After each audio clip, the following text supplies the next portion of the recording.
ہیں جی Brussels you کے سے ہیں محمد شاہ نواز. وہ کہتے ہیں جی پبلک اکاؤنٹس کمیٹی میں اس بات کا اعتراف کیا گیا ہے کہ پاک فوج کے اندر احتساب کا نظام مضبوط اور بے مثال ہے.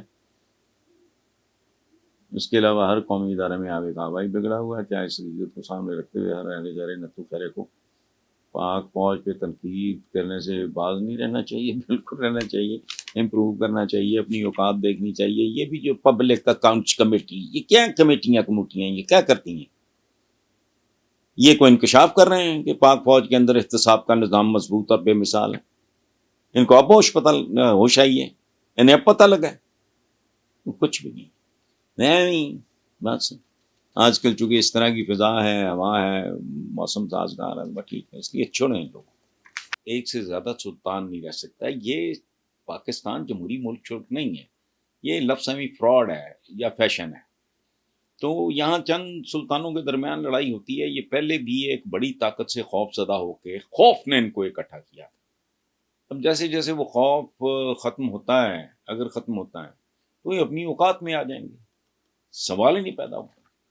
یہ تو سانپ اور بجو کی لڑائی ہے. سانپ اور پتہ نہیں ایک اور پتہ نہیں کیا ایک اور طرح کا جانور، اس کی لڑائی بڑی مشہور ہے. یہ سوال ہی نہیں پیدا ہوتا. یہ کبھی بھی ایک دوسرے کے ساتھ نہیں تھے، یہ آئندہ بھی ساتھ نہیں ہوں گے. یہ ایک وقتی ارینجمنٹ ہے. فلم ہے سلیپنگ ود دی اینمی، وہ آپ دیکھیں، آپ کو ساری کہانی سمجھ لیں، کچھ بھی نہیں، بوگس. نیکسٹ ہے جی احمد حسین لاہور سے. وہ کہتے ہیں جی 2 روز کا یونان میں کشتی ڈوبنے کا ایک واقعہ حادثہ ہوا، سینکڑوں پاکستانی ڈوب کے جاں بحق. صاحب ظاہر ہے کہ ملک کے حالات سے یہ نوجوان روز کے اندر جاتے ہیں. کیا اس واقعے پر پاکستانی سیاستدانوں کو شرم سے ڈوب نہیں مرنا چاہیے؟ وہ میں شرم سے ڈوب مرنا، اس کے لیے تو شرم ضروری ہے بھائی. وہ جاتے ہیں اس لیے کہ یہ ریاست، یہ ان کا خیال نہیں رکھ سکتی، ان کو 2 وقت کی روٹی نہیں دے سکتی. پہلی بات ہوئی ہے کہ ریاست کی مکمل طور پہ ناکامی ہے، جیسے کہتے ہیں نا فیلڈ اسٹیٹ. اور کیا ہونا ہے؟ ایک ریاست اپنے بچوں کو، اپنے شہریوں کو، شہری ہیں نہیں، یہ رعایا ہے، وہ 2 وقت کی اگر روٹی نہیں دے سکتے، ان کے بچوں کو بیسک تعلیم نہیں دے سکتے، ان کو ہنر نہیں سکھا سکتے، تو پھر لعنت ہے، ہر شے پہ ہی لعنت ہے.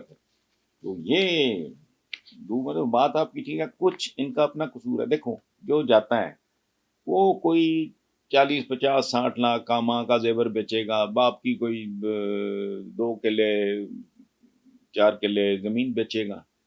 وہ 50 60 لاکھ سے اگر محنتی ہے اور احساس کمتری کا شکار نہیں ہے، آج بھی پاکستان میں گنجائش ہے، میرا دعویٰ. چھوٹی چھوٹی باتیں کیوں نہیں وہ لگاتا، ایک ٹھیلا یا ایک کھوکھا باقاعدہ جگہ شگہ لے کے، یہ وہ سارا صبح اٹھے 3 بجے جائے منڈی، لائے سامان کیلکولیٹ کر کے، جس کا دل کرتا ہے آئے، میں اسے سمجھا دیتا ہوں. اس کے ساتھ 10 دن لگاتار جا کے منڈی سارا کام کروا دیتا ہوں، دیکھتا ہوں میں کیا نہیں ہوتا. لیکن نہیں. پھر ایک اور وجہ ہے ہمارے ریٹ ریس، مقابلہ ہے. یعنی اچھا وہ فلاں دا ماما تو فلاں دا چاچے زاد گیا، تو فلاں دا تایا زاد گیا، تو فلاں دا پھوپھی زاد گیا، تو بھی جا تو وغیرہ. اس طرح کی باتیں ملی جلی بات ہے، لیکن بنیادی طور پہ یہ مکمل ناکامی ہے ریاست کی،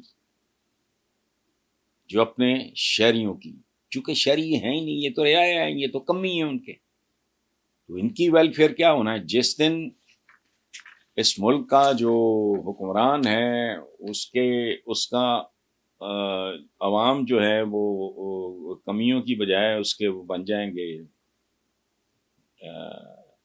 شہری بن جائیں گے، رعایا نہیں رہیں گے، تو کہانی اور ہو جائے گی. لیکن یہ تو ڈوب رہا، پتہ نہیں ہے.